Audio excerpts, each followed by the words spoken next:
إنك لعلى خلق عظيم. محترم بزرگوں اور دینی بھائیوں، السلام علیکم ورحمۃ اللہ وبرکاتہ۔ ابھی میں نے آپ کے سامنے کلام پاک کی تلاوت کی ہے، جس میں اللہ عز و جل نے حضور اکرم صلی اللہ علیہ وسلم کے ایک نصف کا بیان کیا ہے کہ اے محبوب صلی اللہ علیہ وسلم، ہم نے آپ کو بلند اخلاق کا پیکر بنا کر بھیجا ہے۔ چنانچہ حضور پاک صلی اللہ علیہ وسلم کی حیات طیبہ میں اعلیٰ ترین اخلاق کے نمونے ملتے ہیں۔ آپ صلی اللہ علیہ وسلم نے امت کو حسن اخلاق کی بہت زیادہ تعلیم بھی فرمائی ہے۔ آپ کا اخلاق کا یہ حالت تھا کہ کوئی آپ کو گالی دیتا تو آپ اس کو دعائیں دیتے، کوئی برا بھلا کہتا تو مسکرا کر گزر جاتے اور اس کو برا بھلا نہیں کہتے۔ ایک مرتبہ آپ طائف تشریف لے گئے کہ وہاں کے لوگوں کو ایک اللہ کی عبادت کی دعوت دے۔ آپ کا پیغام سن کر وہاں کے سردار بگڑ گئے اور بہت بے رخی و ترشگوئی سے پیش آئے۔ جب آپ واپس ہونے لگے تو شریر اور بدماش بچوں کو آپ کے پیچھے لگا دیا کہ انہوں نے اتنا پتھر آپ پر پھینکا کہ آپ کے جسم اثر سے خون جاری ہو گئے اور آپ کے جوتے مبارک خون سے تر ہو گئے۔ آپ نڈال ہو گئے، ایک باغ میں بیٹھ گئے۔ اللہ کی رحمت کو جوش آیا اور ایک فرشتہ آپ کی خدمت میں حاضر ہوا اور کہا کہ آپ اگر حکم دے تو دونوں جانب کے پہاڑوں کو آپس میں ملا دے اور یہ بستی والے اسی میں پس جائیں۔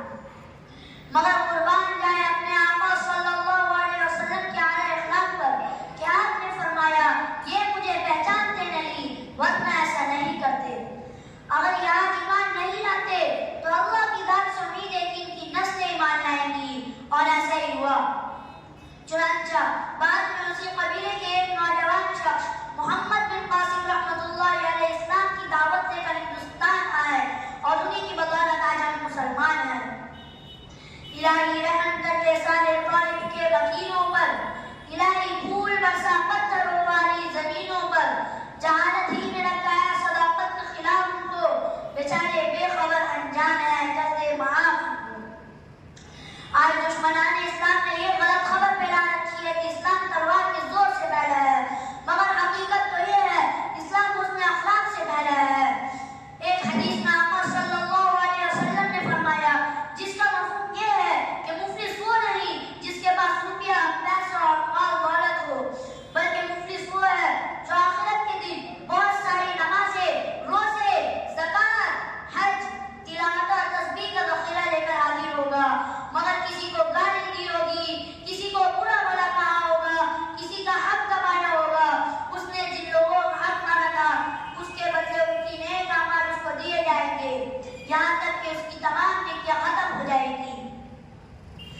یہ حدیث ہم کو اس بات کی طرف متوجہ کرتی ہے کہ ہم بندوں کے حقوق کا اور اخلاق و معلومات کا بہت خیال رکھیں اور اپنی ذات کو کسی سے کوئی تکلیف نہ ہونے دے، جہاں تک ہو سکے لوگوں کے ساتھ بھلائی کرنے کی کوشش کرے تاکہ ہمارے نیک اعمال ہمارے پاس محفوظ رہے۔ اگر ہم سے کسی کو تکلیف بھی پہنچ جائے تو فوراً اس سے معافی مانگ لے کہ زندگی کا کوئی بھروسہ نہیں، نہ جانے کب موت آ جائے اور ہم اس سے معافی نہ مانگ سکے۔ بس میں اسی چند باتوں میں اپنی تقریر ختم کرتا ہوں۔ آخر دعوانا الحمدللہ رب العالمین۔ السلام علیکم۔